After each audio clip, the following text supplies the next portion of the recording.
할렐루야. 오늘도 새날을 주신 하나님을 찬양합니다. 오늘도 말씀으로 시작하는 이 하루, 말씀 충만, 은혜 충만, 성령 충만한 하루가 되시기를 주님의 이름으로 축복합니다. 오늘은 고린도 후서 6장 1절로 10절까지 말씀을 봉독합니다.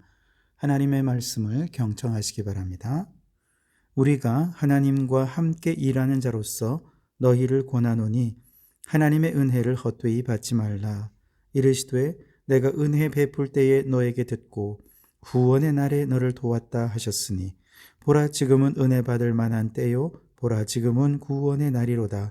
우리가 이 직분이 비방을 받지 않게 하려고 무엇이든지 아무에게도 거리끼지 않게 하고 오직 모든 일에 하나님의 일꾼으로 자천하여 많이 견디는 것과 환난과 궁핍과 고난과 매맞음과 갇힘과 난동과 수고로움과 자지 못함과 먹지 못함 가운데서도 깨끗함과 지식과 오래 참음과 자비함과 성령의 감화와 거짓이 없는 사랑과 진리의 말씀과 하나님의 능력으로 의의 무기를 좌우에 가지고 영광과 욕됨으로 그러했으며 악한 이름과 아름다운 이름으로 그러했느니라. 우리는 속이는 자 같으나 참되고 무명한 자 같으나 유명한 자요 죽은 자 같으나 보라 우리가 살아있고 징계를 받는 자 같으나 죽임을 당하지 아니하고 근심하는 자 같으나 항상 기뻐하고 가난한 자 같으나 많은 사람을 부요하게 하고 아무것도 없는 자 같으나 모든 것을 가진 자로다. 아멘. 오늘도 이 말씀을 통해 우리에게 주시는 하나님의 음성을 듣게 되길 바랍니다. 사도의 직분에 대한 바울의 견해는 지금까지 여러 차례 몇 가지로 이렇게 언급이 됐습니다. 3장에서 보면 사도의 직분을 가리켜서 새 언약의 일꾼이다, 혹은 영의 직분이다, 혹은 의의 직분이다. 그래서 얼마나 영광이 넘쳐난지 모르겠다라고 자랑했죠. 4장에는 복음의 광채를 세상에 비추는 직분이 바로 사도 직분이다, 그렇게 이야기했습니다. 지난 시간에 우리가 살펴보지는 못했습니다만 5장에서도 사도의 직분에 대해서 이야기했는데요. 5장 18절에 보면 모든 것이 하나님께로서 났으며 그가 그리스도로 말미암아 우리를 자기와 화목하게 하시고 또 우리에게 화목하게 하는 직분을 주셨으니 그랬습니다. 사도라고 하는 직분은 화목하게 하는 직분이라는 거예요. 죄의 담으로 하나님과 원수된 사람들을 하나님과 화목하게 하고 탄식하는 피조물들을 하나님과 화목하게 하고 또 사람과 사람 사이를 화목하게 하는 것, 이것이 이 시대의 성도들에게 맡겨진 사명이요 직분이라는 것이죠. 그리고 이제 오늘 6장 1절에 다시 한 번 더 사도의 직분이 어떤 것인지 소개하고 있는데요.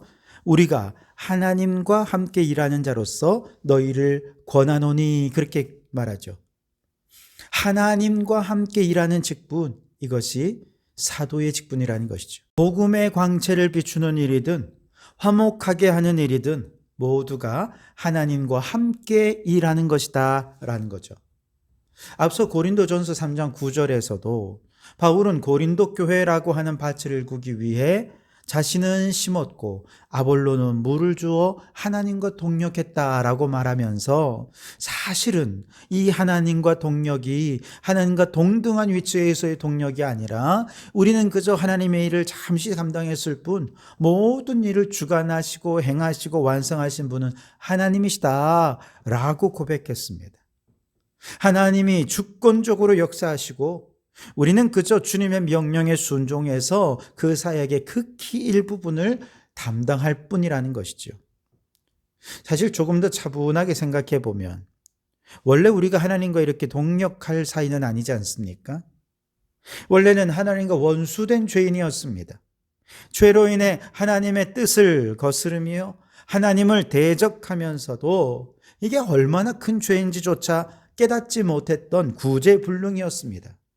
그런 우리를 하나님께서 독생자를 내어주셔서 십자가에서 우리 죄를 대신 지게 하시고 우리를 살려주신 것입니다. 놀라운 은혜지요. 이미 우리는 이 구원의 은혜를 입은 자들인 것이지요. 그런데 이처럼 구원의 은혜를 주신 것도 감사한데 여기서 더 나아가서 하나님과 동역할 수 있는 기회까지 주셔서 복음의 광채를 비추게 하시고 화목하게 하는 직분을, 이 영광스러운 의의 직분을 주셨다는 것은 은혜 위의 은혜라는 것입니다. 여러분, 우리가 하나님의 일에 쓰임받을 수 있다는 사실은 그야말로 은혜요 축복이라는 사실을 믿으시기 바랍니다. 하나님께서는 우리가 하나님과 동역할 수 있는 기회만 주신 게 아닙니다. 그 일을 감당할 수 있는 지혜와 능력까지 은사로 선물로 주셨어요. 그러니 은혜 위에 은혜, 그 은혜 위에 또 은혜가 겹겹이 쌓여서 우리가 주님과 동역할 수 있게 되는 것입니다. 여러분이 찬양대로, 봉사로, 혹은 주방에서 요리하는 것으로, 혹은 차량 봉사로 다양한 모습으로 봉사하며 하나님의 일에 쓰임받고 있다는 것은 하나님께서 그걸 감당할 수 있는 지혜와 힘과 능력을 은사로 주셨기 때문에 가능한 것이죠. 더 나아가 그 은사를 활용하여 하나님과 동역할 기회를 주셨기에 그 직분을 감당할 수 있는 것입니다. 이 얼마나 큰 은혜인지, 얼마나 큰 축복인지 여러분 깨닫고 감사하실 수 있길 바랍니다. 그런데 우리가 이 은혜를 받을 자격이 있어 은혜를 받은 게 아니라 말씀드렸죠. 지금은 예수 그리스도로 말미암아 복음의 시대, 은혜의 시대가 활짝 열려졌기 때문에 이 놀라운 은혜를 우리가 받을 수 있게 된 것입니다. 2절에 보시면 이르시되 내가 은혜 베풀 때에 너에게 듣고 구원의 날에 너를 도왔다 하셨으니 보라 지금은 은혜 받을 만한 때요 보라 지금은 구원의 날이로다. 아멘.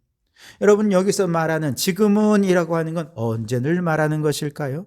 바로 예수 그리스도께서 십자가로 말미암아 구원의 문을 열어주신 때를 말하는 것입니다. 누구든지 믿기만 하면 구원의 은혜를 받을 수 있기에 지금이야말로 구원의 때요, 지금이야말로 은혜의 때리라는 것이죠. 이 놀라운 은혜로 우리를 구원해 주셔서 하나님 자녀 삼아 주신 것도 감사한데 성령으로 말미암아 은혜를 주시고 은사를 사용해서 하나님과 동역할 수 있는 기회를 주신 지금이야말로 은혜 받을 만한 때요 구원의 날이 되는 것입니다. 그러니 얼마나 놀랍고 감사한지요. 여러분, 지난 한 해 동안 하나님께서 여러분에게 맡겨주신 직분과 사명을 감당하는 일에 혹시 짐처럼 느끼진 않으셨습니까? 너무 부담으로만 생각하진 않으셨는지요? 여러분, 돌아보면 이 모든 것이 십자가의 은혜 위에 세워진 은혜입니다. 그 은혜를 깊이 깨닫고 풍성한 감사로 하나님께 감사하는 우리 성도들이 되실 수 있길 바랍니다. 자, 그런데 바울은 이 놀라운 은혜를 받은 자로서 1절 하반절에서 이렇게 권면합니다. 하나님의 은혜를 헛되이 받지 말라. 하나님의 은혜를 헛되이 받지 말라.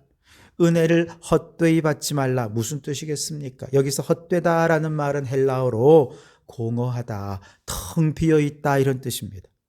분명히 하나님께서 은혜를 주셨습니다. 그런데 그 은혜를 내가 받아들이지 않고 수용하지 않는다면 그 은혜는 공허한 것이 되고 말겠죠.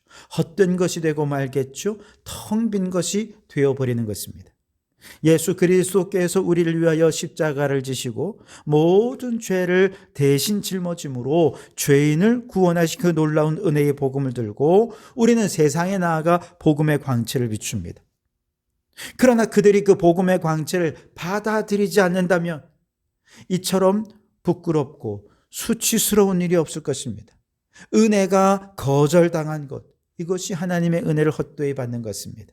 그런데 고린도 교회 성도들이 지금 바울의 사도직을 의심하고 추천서가 있어야 된다느니 혹은 그가 전한 복음이 가짜라느니 그러면서 바울을 막 비방하는 것입니다. 이로 인해 고린도 교회 성도들은 지금 자신이 바울로부터 전해받은 구원 자체가 가짜요 엉터리가 될 수밖에 없는 위기에 처해 있었던 것이죠. 바울을 거부하는 것은 복음을 거부하는 것이고 이는 곧 은혜를 헛되이 받게 되는 꼴이 된다는 것입니다. 그러나 바울이 고린도에 복음의 광채를 비추기 위해 이 화목하게 하는 직분을 감당하기 위해 그가 얼마나 헌신했는지 그들은 이미 다 알고 있지 않습니까?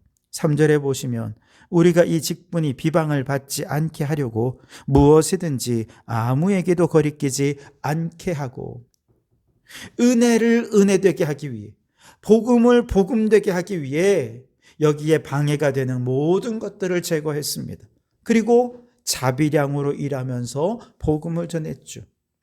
얼마든지 교회의 선교비를 청구할 수 있지만 그 모든 권리를 포기한 채 어떻게든 이 복음의 광채가 제대로 비춰져서 고린도 교회 성도들이 구원의 은혜를 받도록 하기 위해 최선을 다했어요.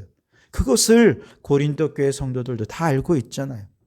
그럼에도 불구하고 이 은혜를 한순간 헛되이 만들려고 하는 사람들을 향해 바울은 자신이 하나님의 일꾼으로서 은혜를 은혜되기 위해 그동안 당한 고난이 어땠는지, 어떻게 경건을 위해 훈련했는지 눈물로 호소하고 있습니다. 4절로 8절에 보시면 오직 모든 일에 하나님의 일꾼으로 자천하여 많이 견디는 것과 환난과 궁핍과 고난과 매맞음과 갇힘과 난동과 수고로움과 자지 못함과 먹지 못함 가운데에서도 깨끗함과 지식과 오래 참음과 자비함과 성령의 감화와 거짓이 없는 사랑과 진리의 말씀과 하나님의 능력으로 의의 무기를 좌우에 가지고 영광과 욕됨으로 그러했으며 악한 이름과 아름다운 이름으로 그러했느니라 그랬습니다.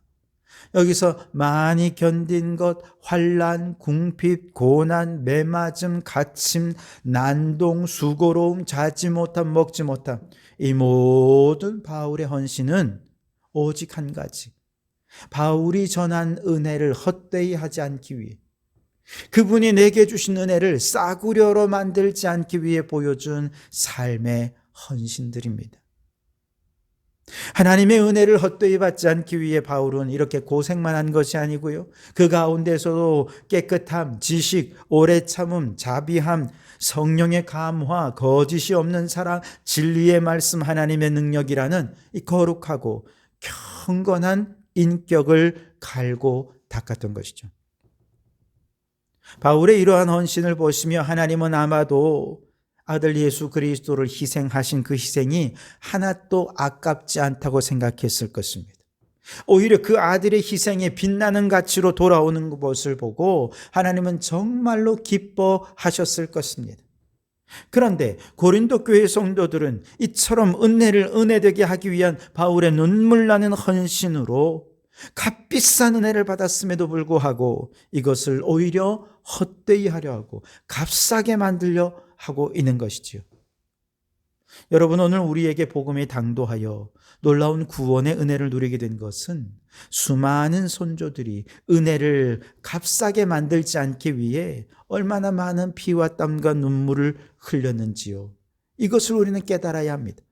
하지만 오늘 우리는 그 은혜를 너무 쉽게 값싸게 만듭니다. 이 은혜를 후손들에게 흘려보내기보다 오히려 그냥 우리가 이 은혜를 소비하고만 있지는 않은지요. 여러분, 이제 우리도 은혜를 헛되이 받지 않기 위해 바울이 교훈한 삶의 원리를 따라 살아야 할 줄 믿습니다. 8절 하반절부터 10절까지 보시면 우리는 속이는 자 같으나 참되고 무명한 자 같으나 유명한 자요 죽은 자 같으나 보라 우리가 살아있고 징계를 받은 자 같으나 죽임을 당하지 아니하고 근심하는 자 같으나 항상 기뻐하고 가난한 자 같으나 많은 사람을 부요하게 하고 아무것도 없는 자 같으나 모든 것을 가진 자로다. 아멘. 복음을 가진 자는 모든 것을 가진 것입니다. 세상에서 아무것도 없는 것 같아도, 무명한 자 같아도 우리는 이미 모든 것을 가지고 항상 기뻐하고 풍성한 사랑을 나누기에 부족함이 없는 인생이 된 것입니다. 그렇다면 여러분, 이제 세상과 나는 간 곳 없고 은혜를 은혜되게 하기 위해 온 마음과 힘을 기울여서 주의 복음을 전하고 나누는 삶을 살아가시기를 바랍니다. 그래서 오늘 우리를 통해 흘러가는 이 복음이 많은 사람들의 생명을 살리고 많은 영혼을 구원하여 하나님의 나라를 이루어 가는 놀라운 일들이 일어나기를 주님의 이름으로 축원합니다. 기도하겠습니다. 하나님, 오늘도 말씀과 기도로 새 하루를 시작하게 하시니 감사합니다. 우리가 예수의 보혈로 구원의 은혜를 받은 것이 결코 값싼 것이 아님을 깨닫게 하옵소서. 은혜를 헛되이 받지 않고 은혜를 은혜되게 하기 위해 때로 고난도 마다하지 않게 하시고 날마다 거룩한 인격을 갈고 닦으며 하나님과 동역하는 일꾼으로 쓰임받기 위해 우리의 삶의 태도가 복음 중심으로 말씀 중심으로 살아가는 저희들이 되게 하여 주시옵소서. 오늘 이 하루의 모든 삶을 주님께 온전히 의지하고 의탁하오며 예수님 이름으로 기도하옵나이다. 아멘.